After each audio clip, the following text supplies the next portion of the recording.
예수 그리스도의 나심은 이러하니라. 그의 어머니 마리아가 요셉과 약혼하고 동거하기 전에 성령으로 잉태된 것이 나타났더니 그의 남편 요셉은 의로운 사람이라 그를 드러내지 아니하고 가만히 끊고자 하여 이 일을 생각할 때에 주의 사자가 현몽하여 이르되 다윗의 자손 요셉아, 내 아내 마리아 데려오기를 무서워하지 말라. 그에게 잉태된 자는 성령으로 된 것이라. 아들을 낳으니 이름을 예수라 하라. 이는 그가 자기 백성을 그들의 죄에서 구원할 자이심이라. 이 모든 일이 된 것은 주께서 선지자로 하신 말씀을 이루려 하심이니 이르시되 보라, 처녀가 잉태하여 아들을 낳을 것이요 그의 이름은 임마누엘이라 하리라.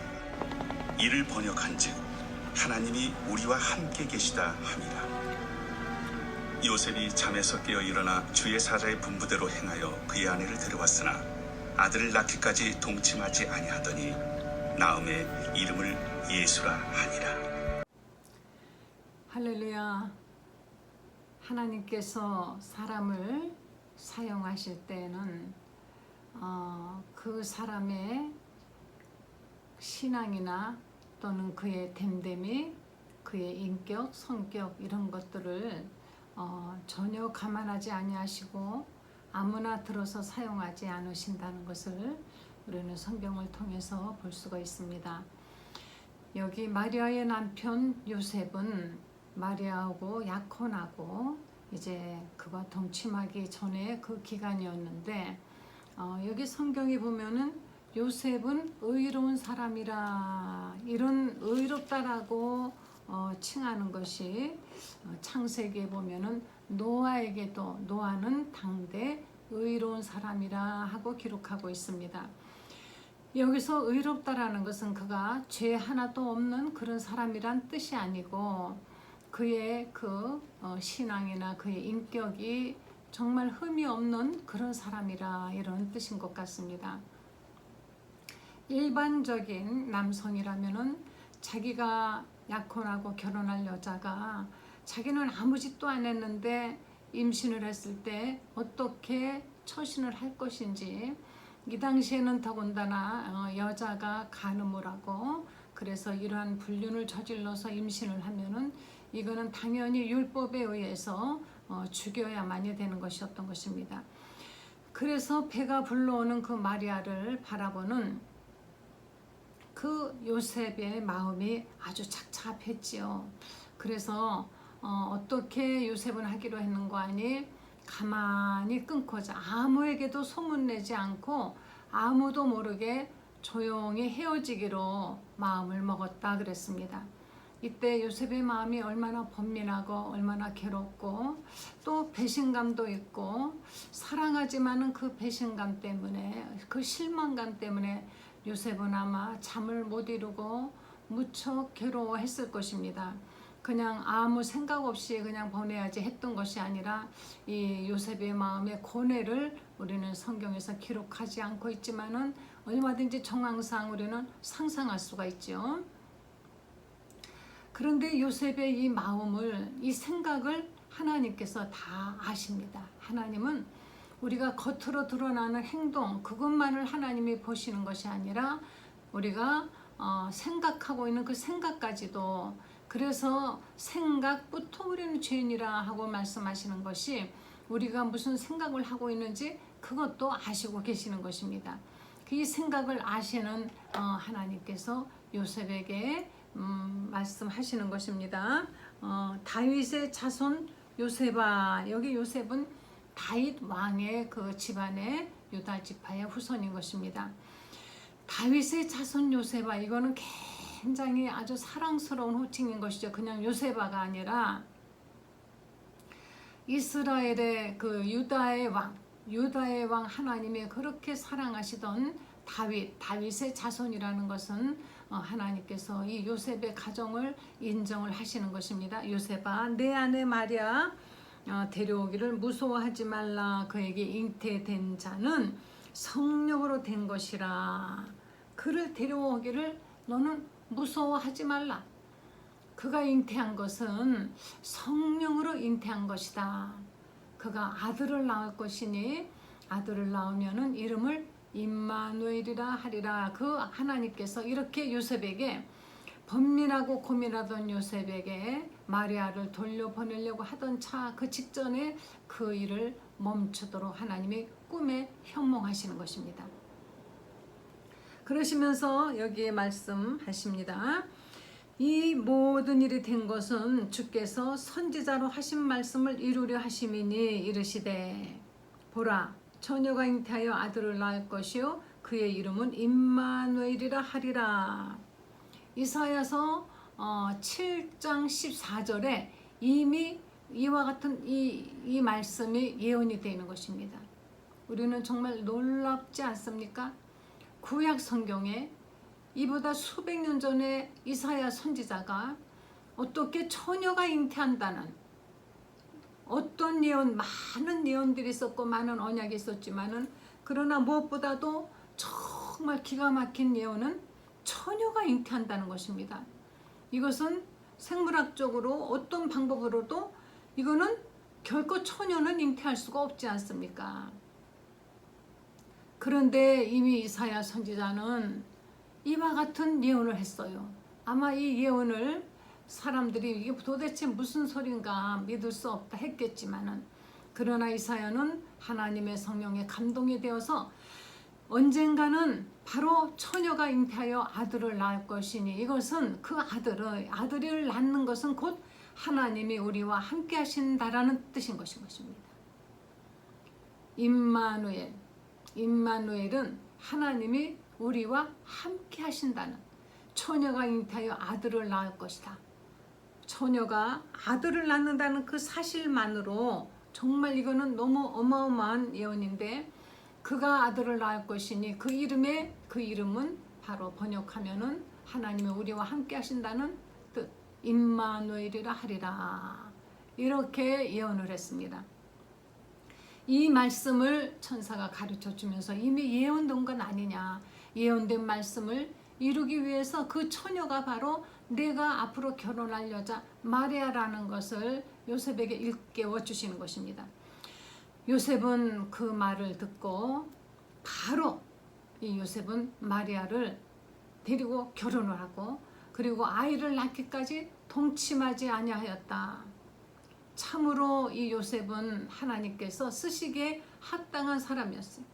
만약에 이가 정말 그 경박하고 신앙이 깊지 않고 수다스럽고 성격이 다혈질이고 참지 못하고 하는 사람이라면은 아마 마리아를 전작 사람들 앞에 내놔서 죽게 하든지 꿈을 꾸어도 영적으로 이것은 영적인 사람이 아니라면 이 무슨 이런 꿈이 다 있어 하고 그냥 고개 절레절레 흔들고 말았을 것이에요. 그러나 요셉은 신중한 사람입니다. 우리는 하나님의 뜻을 알아감에 있어서 신중해야 됩니다.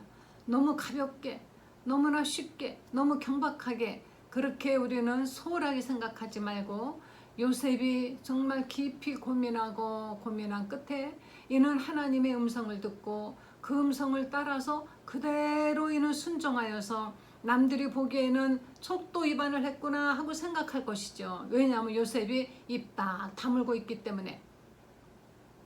요셉과 마리아만 입을 다물고 있으면은 정말 그 마리아의 뱃속에 있는 그 아이가 누군지 알 턱이 없지 않습니까?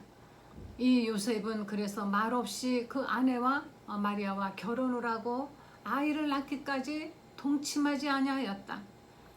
정말 이 요셉은 하나님이 이 땅에 보내시는 하나님의 그 임마누엘 그분을 위해서 요셉은 그 모든 것들을 다 희생하고 양보하고 기다렸던 것입니다. 우리는 예수님께서 하나님의 아들이라는 죄 없는 하나님의 아들이여 처녀가 잉태하여 낳았다라는 것 그 사실을 이단자들은 애써서 부인하려고 합니다. 어떻게 처녀가 아이를 낳느냐 말도 안 된다 입증해봐라 이렇게 말합니다. 그러나 우리는 성경 곳곳에서 마리아가 처녀로 잉태되었다는 것을 성경은 여러 군데 기록하고 있습니다. 우리 누가복음을 한번 보시겠습니다. 누가복음 1장 예수님이 태어나기 전에 6개월 먼저 태어난 예수님의 그 마리아의 친족 중에 마리아는 그 이제 아론의 자손들이 제사장이 되어서 하나님께 제사를 드리는데 그 친척 중에 바로 아론의 자손 엘리사벳이 있었습니다. 이의 남편 사가랴는 제사장이고요. 이가 나이가 먹도록 늙었는데 이 부부가 아이가 없었습니다. 그러니까 원래 아이를 낳지 못하는 이유가 있었던 것이죠. 아이를 낳지 못하는 불임증의 부부였던 것. 누구 탓인지 모르지만은 그러나 천사가 나타나서 사가랴에게 내게 아들을 낳아 줄 것이니 내 아내가 아들을 낳으면 이름을 요한이라 하라 하면서 그의 할 일을 말합니다. 그는 기뻐하고 너도 기뻐하고 즐거워할 것이요 많은 사람도 그 태어남을 기뻐하리니 이는 주 앞에 큰 자가 되며 그 후에 1장 16절에 이스라엘 자손을 주고 그들의 하나님께로 많이 돌아오게 할 사람이라. 그러니까 사가랴가 제가 이렇게 늙고 아내도 늙었는데 어떻게 내가 이것을 믿을 수 있겠습니까? 그랬더니 천사가 네가 이것을 믿지 못하기 때문에 이제부터 내가 아이를 낳을 때까지 말을 못할 것이다 이렇게 말을 했습니다. 그러더니 정말 그때부터 말을 못하고 엘리사벳이 갑자기 그 늙은 아내가 임신을 해가지고 이제 아이를 이제 낳게 되는데요. 그보다 딱 6달 후에 임신 6개월쯤 되었을 때에 마리아에게 이제 천사가 찾아가서 내가 아들을 낳을 것이다 하니까 마리아가 제가 남자를 알지 못하는데 어떻게 그런 일이 저에게 있겠습니까? 그랬습니다. 그랬더니 성령께서 지극히 높으신 이의 능력이 너를 덮으시리니 이름으로 나실 바 거룩한 이는 하나님의 아들이라. 이 어마어마한 비밀을 마리아에게 말씀하시는 것입니다.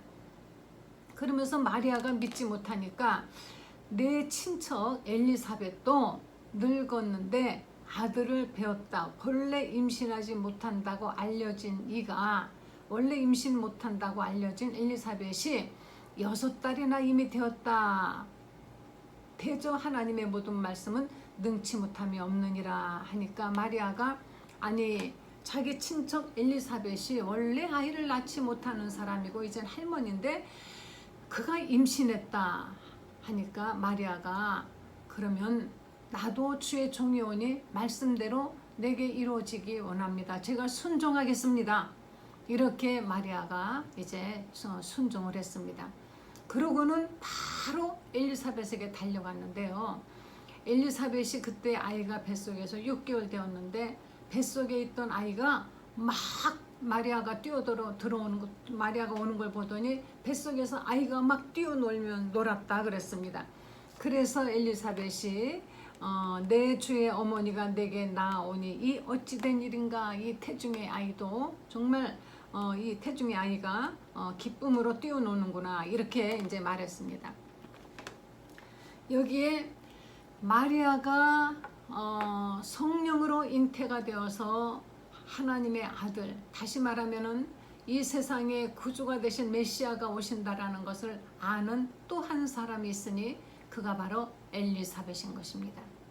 엘리사벳과 사가랴 이들도 늘 하나님께 기도하며 하나님의 음성을 듣는 영적인 생활을 잘 하던 사람인 것이죠. 이제 마리아는 이렇게 하나님의 성령으로 임신을 하고 그리고 이제 결혼을 하고 그 다음에 아이를 낳아서 이제 길렀습니다. 그러는데요. 예수님께서 이제 목수 생활을 하시고 한 30년 계시다가 한 30세부터 3년 동안 공생애로 당신의 이제 일을 하기 시작을 했습니다. 그 3년 동안에 예수님이 행하신 어마어마한 그 이적은 말할 수 없이 많았습니다. 그래서 가는 곳마다 이제 소동이 일어나고 가는 곳마다 사람들이 막 몰려다니고 병 고침 받고 가는 곳마다 기적이 일어나니까 그 당시에 대제사장 그리고 그 당시 헤롯 왕이 굉장히 불안해했습니다. 안 그래도 예수님이 태어나자마자 많은 천사들의 문제, 동방박사 문제 뭐 이런 것으로 인해서 헤롯은 굉장히 불안했었는데 예수님이 이제 공생애를 시작할 때 그때 예루살렘은 막 소동이 일어났어요.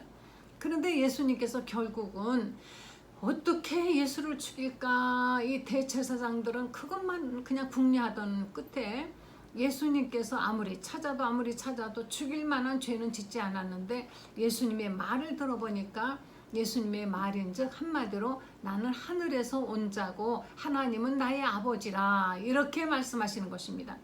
이것은 율법에 의해서 하나님이라고 자신을 칭하는 자는 곧 바로 이는 율법에 의해서 당연히 죽여야 되는 것이에요.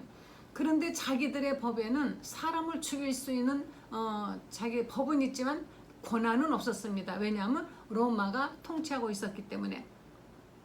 그래서 그 당시에 유대 땅을 다스리는 총독에게 이제 데리고 갔습니다.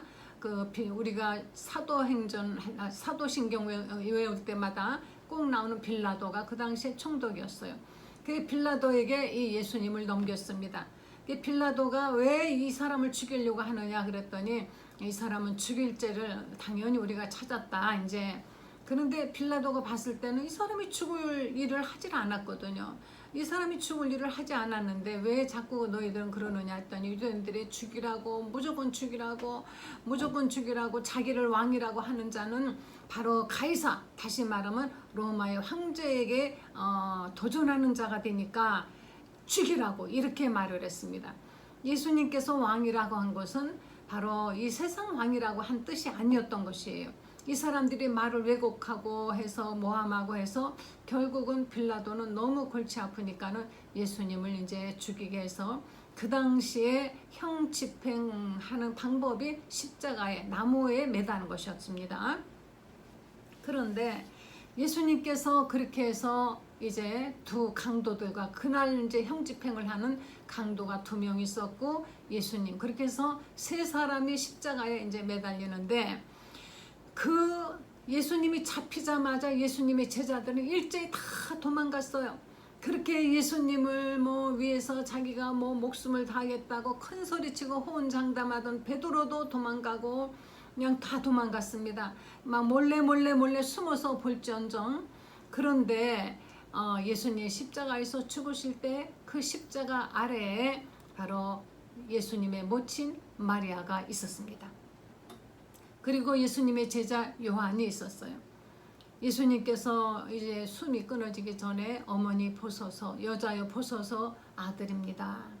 그런 다음에 요한에게 내 어머니라, 이제부터는 내가 어머니를 좀 섬겨달라 부탁을 하고 이제 돌아가시는데요. 그때 그 십자가의 형 집행이라는 것은 정말 눈으로 볼 수 없는 너무너무 비참한, 몇 시간을 정말로 고통당하다가 죽어가는 그것을 십자가 그 죽음 아래서 담담히 울면서 지켜볼 수 있는 어머니가 이 세상에 누가 있습니까? 아무도 없습니다. 그분이 하나님의 아들이라는 사실을 아는 마리아는 그것이 가능했어요. 그러나 그냥 자기가 인간적으로 낳은 자기 아들인데 자기가 말 잘못해가지고 혹시나 예수님이 내가 하나님의 아들이다 하고 세상에 나왔다라고 그랬다면은 마리아가 그때 아닙니다 여보시오, 내가 미쳐가지고 거짓말했으니 내 아들 살려주시오 하든가, 아니면은 예수님에게 얘야 그런 말 하지 마라, 내가 거짓말했다, 네가 무슨 하나님의 아들이냐, 그러니 당장 네가 아니라고 부인하고 내려와라 하고 하든지, 아마 그 아들을 죽음에서 구원하려고 그 마리아는 수단과 방법을 가리지 않고 엄청나게 울고 몸부림치고 부르짖고 야단 법석이 났을 것이에요. 그런데 성경 어디에도 마리아가 어떻게 했다라는 것은 나오지 않습니다. 다만 마리아는 예수님께서 죽으시는 죽음을 그 가슴이 얼마나 정말 칼로 베듯이 아프겠어요. 오죽하면은 누가복음 1장에 보면은 그 선지자가 그렇게 말하죠. 칼이 내 가슴을 베는 것 같을 것이다.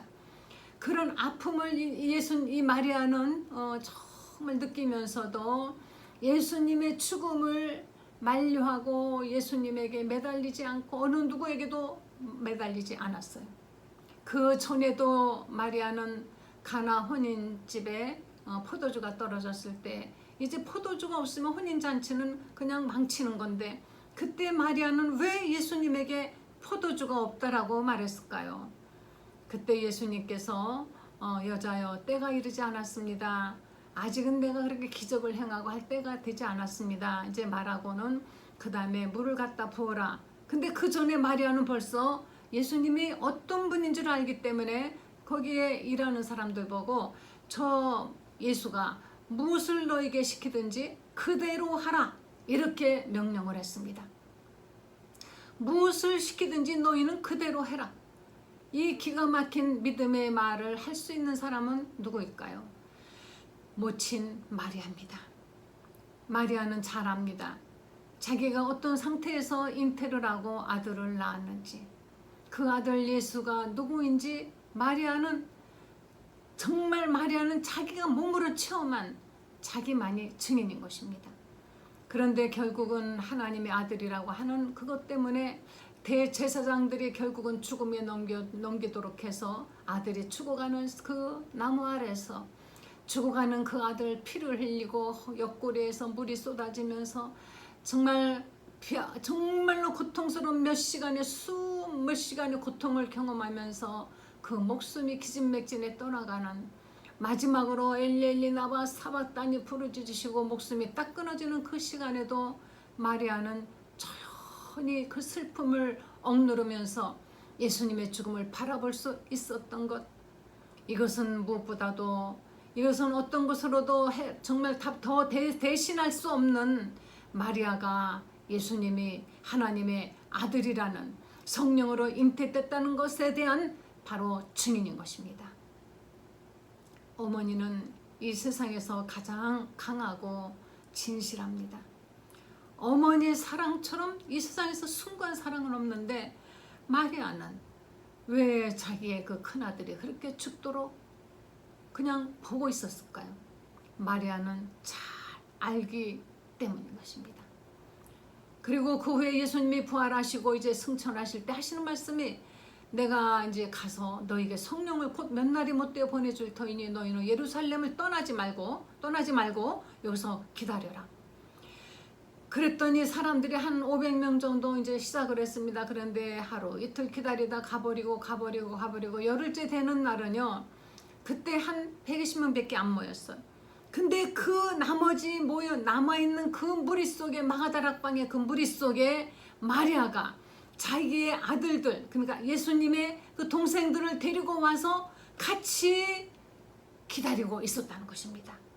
그래서 마가다락방의 세초의 성령이 내리던 그 오순절날 그날 그곳에서 성령의 충만함을 받고 불의 혀같이 갈라지는 것이 강한 바람 같은 것을 경험하고 모두가 다 알 수가 없는 방언으로 기도하는 그 무리 속에 마리아와 그 동생이 끼어 있었다라는 것, 이것은 바로 확실하게 마리아는 예수님께서 하나님의 아들이여 이 땅에 오셨던 우리의 구세주라는 것을 마리아는 알고 있고 이는 증거한 것입니다.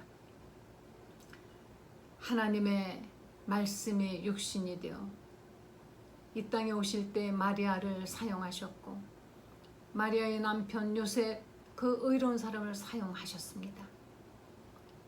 하나님이 이 땅에 하나님의 뜻을 이루기 위해서 예수님이 오실 때 믿을 만한 믿음의 사람들을 함께 하셨다는 것입니다.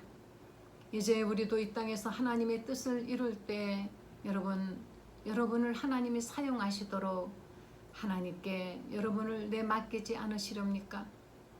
여러분의 육신을, 여러분의 재능을, 여러분이 가지고 있는 시간을, 여러분이 가지고 있는 물질도, 여러분이 가지고 있는 여러분의 가족도, 여러분의 가정도, 회사도 하나님이 사용하시도록 하나님이 쓰시옵소서.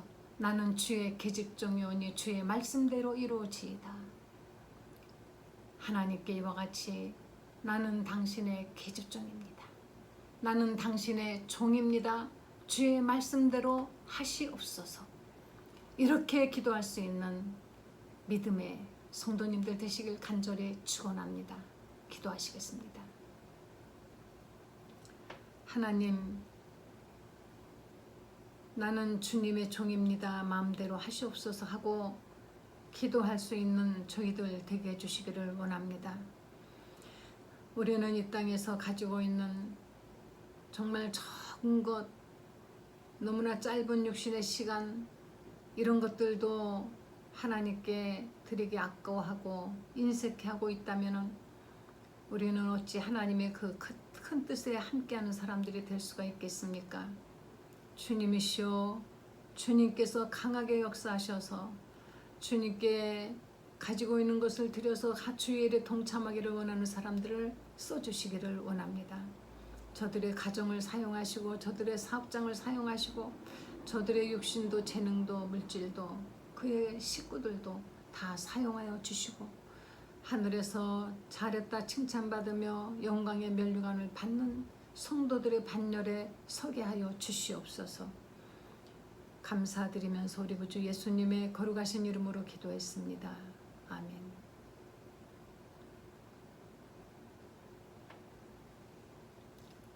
나는 주의 종입니다. 저를 쓰시옵소서. 이렇게 기도하시는 성도님들 되셔서 하나님의 뜻이 하늘에서 이룬 것처럼 이 땅에서 이루어지는데 우리 동참자가 되십시다. 할렐루야.